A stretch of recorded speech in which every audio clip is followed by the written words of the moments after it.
There he is. Baby. What's up, big dog? Excuse me? You doing good? Looking good? What are you talking Getting that about? hustle?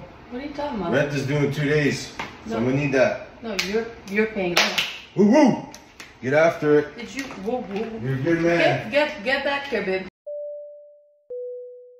In 2023, we live in a society that's more liberal in terms of relationship recognition than we've ever known in the West.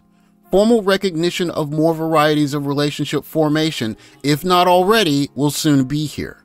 It is in this modern day environment that we see millennials looking to form their lasting life relationships. And why? Because unmarried millennials are now in their 30s and early 40s, the time where all of us ask the deep questions about who our future life partner or partners will be. For millennials looking for their forever partner to settle down with after a decade or so of hookup culture, they will have to begin making the changes necessary to present themselves as a marriageable person to their forever person.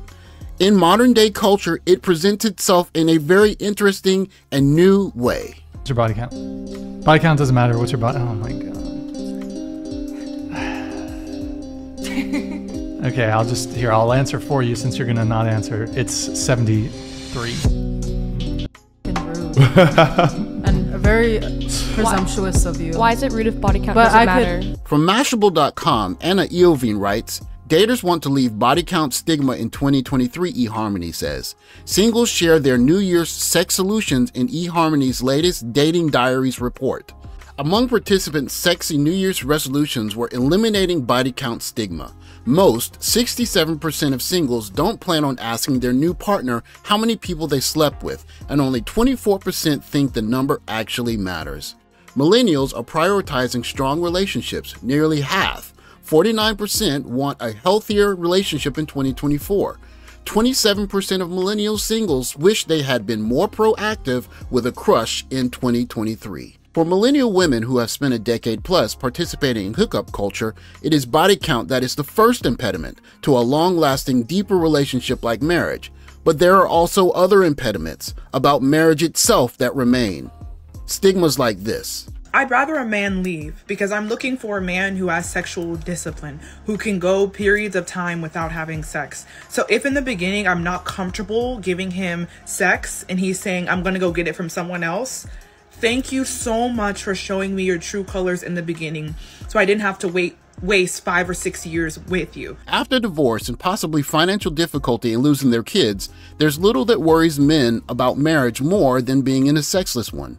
The modern narrative has veered away from the idea that sex and pleasing a husband is the duty of a wife and has instead told men that it is their job to be more sexy, that if they don't stimulate her, she has a right to leave or be with other men.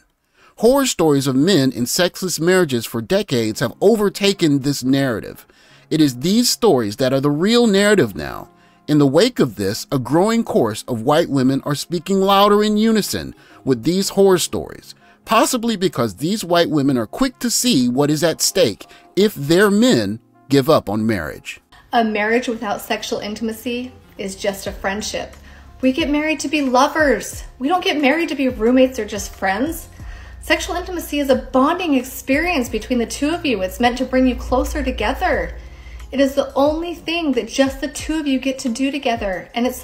This might be hard for some women to hear, but men are not morally obliged to stay in a sexless marriage. Just as no woman signs up to be of their partner, neither does any man sign up for decades of celibacy and lack of any intimacy.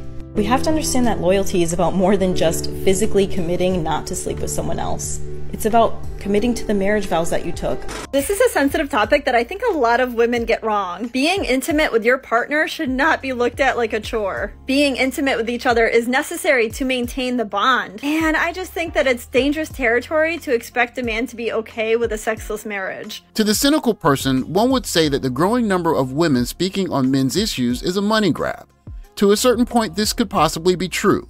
However, the simple fact that there are more and more women, and specifically in this case white women, speaking on the behalf of white men shows that they realize that a tide is coming in, that change is on the horizon.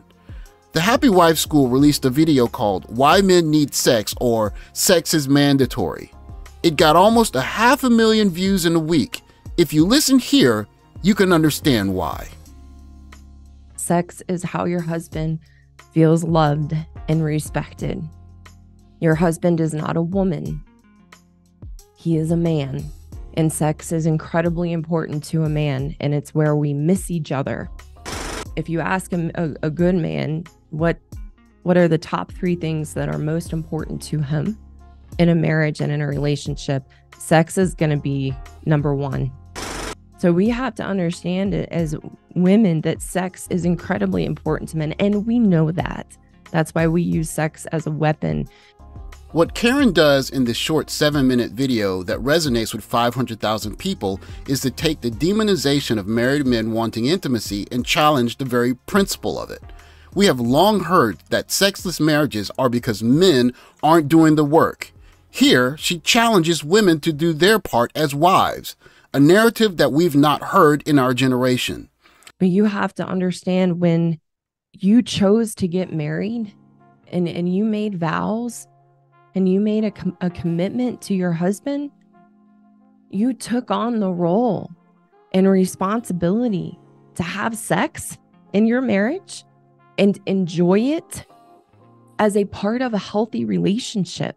This message resonates with many men who would love to be solid, strong husbands, but they realize we live in an age where the role of the wife has not been defined in a generation.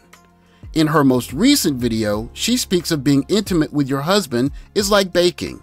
You put your love into baking a cake, but the cake is not merely for your own enjoyment, but for the enjoyment of the person you baked the cake for. She explains here. Sex is just like baking. You're married to a wonderful man.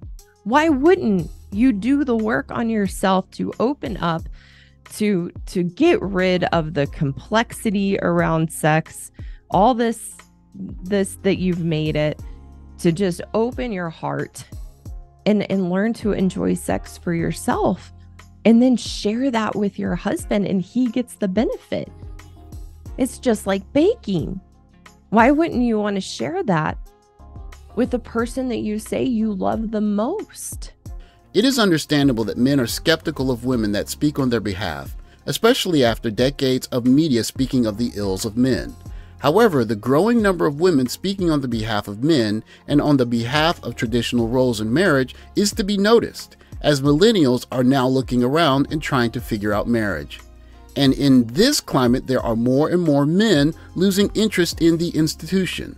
Because of this, in my opinion, more and more white women in this case are sounding the alarm, because as goes the family, so go societies, communities, and countries. It is the smart women that see the future of hookup culture and the lack of marriage and births outside of marriage, and even men losing faith in the institution of marriage, see a need to be proactive. To see a growing number of women be proactive appears to be a sign that some change or something is on the horizon. Thanks for watching. Like, subscribe, comment below. I'll catch you in the next video. Take care, guys.